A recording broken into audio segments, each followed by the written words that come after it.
he has patiently waited. He is our Friday regular visitor. We love him.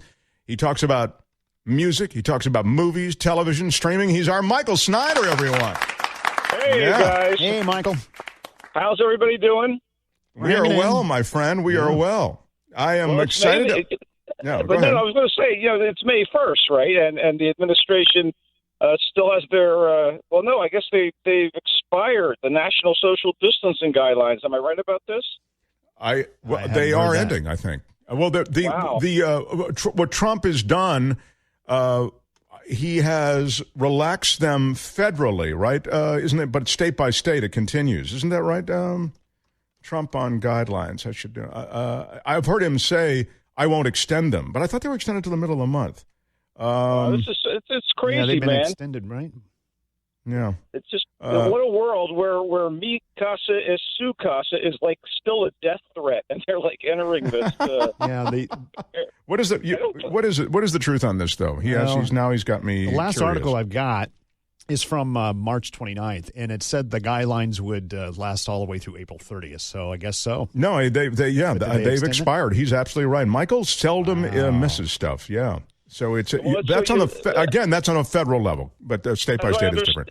I understand. Yeah, state by state things are different. I know that Gavin Newsom is not Donald Trump. Let's put it that way. Anyway, I wanted to make a point. It's Mayday, and I'm still yelling Mayday. That's what I'm trying to make the point of. I get it. All right. Mayday and Mayday, the help call. I get it. That's good. Okay, fine enough. So. Star Wars. I don't think that was necessary. But all right, go ahead.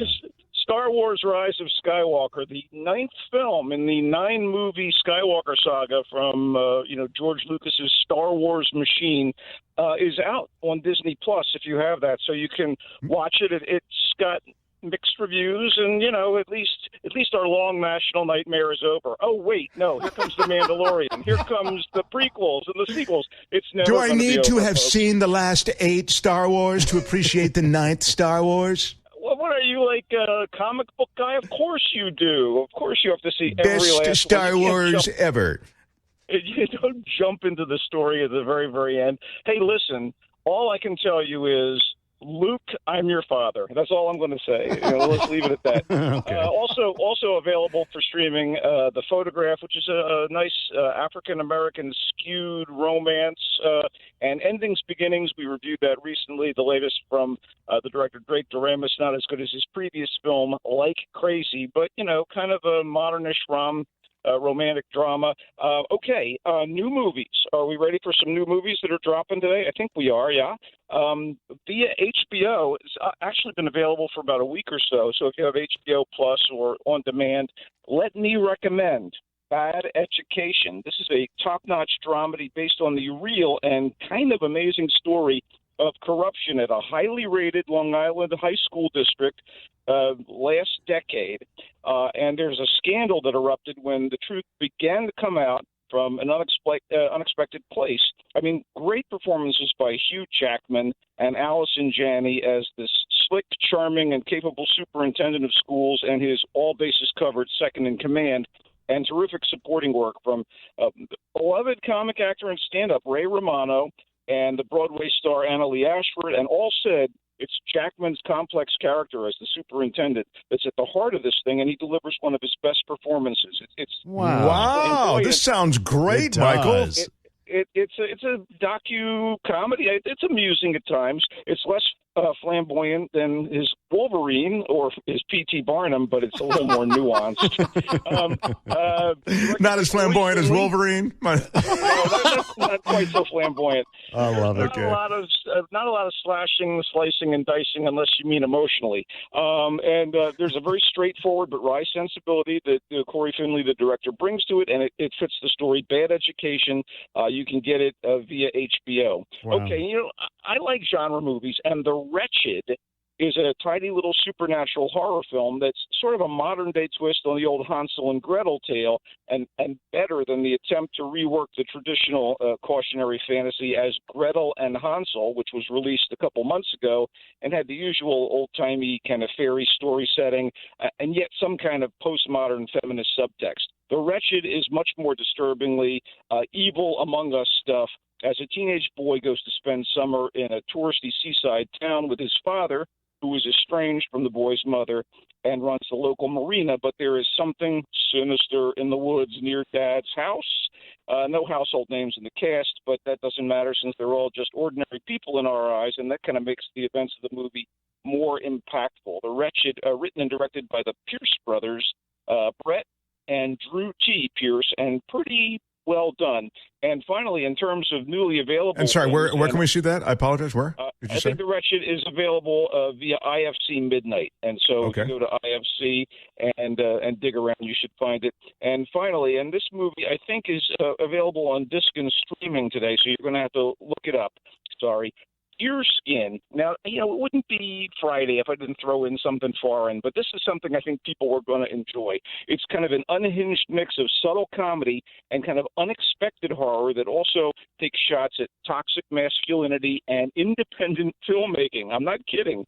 Deerskin stars the great French leading man Jean Dujardin, who you know from The Artist, which won Oscars. He's Agent OSS 117 in a bunch of funny French spy spoofs. So he plays this recently divorced guy named Georges, who doesn't appear to have handled the breakup too well. So when we meet him, he's on the road to the French Alps, and he buys this vintage suede fringe jacket that may or may not be haunted. And whatever the case, the seller of the jacket throws in a video cam, and that leads Georges to tell a friendly small-town barmaid and would-be film editor that he's shooting a movie.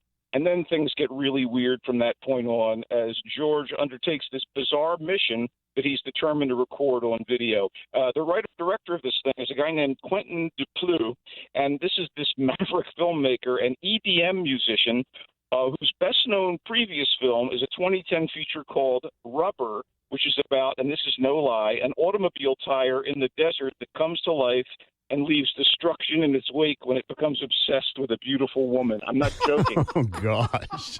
That is How did that pitch get made? That's great. Oh, my gosh. It's absolutely hilarious and funny and entertaining and scary and weird. Rubber. And I'd say Deerskin is a little easier to kind of swallow in terms of its premise, and I can recommend it. Deerskin. So D-E-A-R? Skin? No, deerskin, like a deer. Like a Okay. Like what the leather suede jacket's made out of. Deerskin. Oh, I see. Okay, so quick notes on some TV stuff. You want to hear some cool stuff? Penny? Yeah, real quick, last minute, but go ahead, please. Penny Dreadful City of Angels via Showtime started this past Sunday, and it's a continuation of the pulpy sort of action and drama and weirdness and genre stuff that the creator John Logan did with the Penny Dreadful series that ran 4 or 5 seasons, I think. And this is set in Los Angeles in 1938 as the rise of fascism in Europe is starting to leak over to the States, and they're trying to build the Arroyo Seco freeway, and they're kind of tearing up Hispanic neighborhoods. And it stars, among other people, the great Natalie Dormer from Game of Thrones as a kind of demonic shapeshifter who's, wreaking havoc in her wake. And are you ready? This is so crazy. Nathan Lane as a grizzled old Jewish detective who takes in a young Hispanic detective under his wing, and they try to solve these grisly murders that are happening. It's kind of right in my wheelhouse. Wow. So it's called Penny Dreadful City of Angels. Yeah, and it's just things I'm fascinated by, that era. And remember, we just sat through the Plot Against America, which was an alt-history version of how things might have went down as World War II broke out. This is a little before that, and it's certainly more kind of horror and supernatural stuff. And I kind of like Michael, that I've got to wrap up, but that's a great list. I mean, really some good stuff in there. Bad Education, The Wretched, Deerskin, Endings. Was that it? The Photograph and Endings? Is that what it was? The Photograph and Endings, Beginnings, and Penny Dreadful City of Angels. Lots of good stuff in there, buddy. And Star Wars, don't miss the latest iteration, or if you missed it the first time or whatever. I checked out after Star Wars 7, but Michael Snyder, you can find him in the Marina Times doing the Coastal Commuter column. Yeah, and you can find him here every Friday. Michael Snyder, everyone. All right, stay healthy, Michael. Yeah, go wash your hands. Thanks for joining us, Michael. Pat's in next. We'll check in with Pat on KGO when we continue.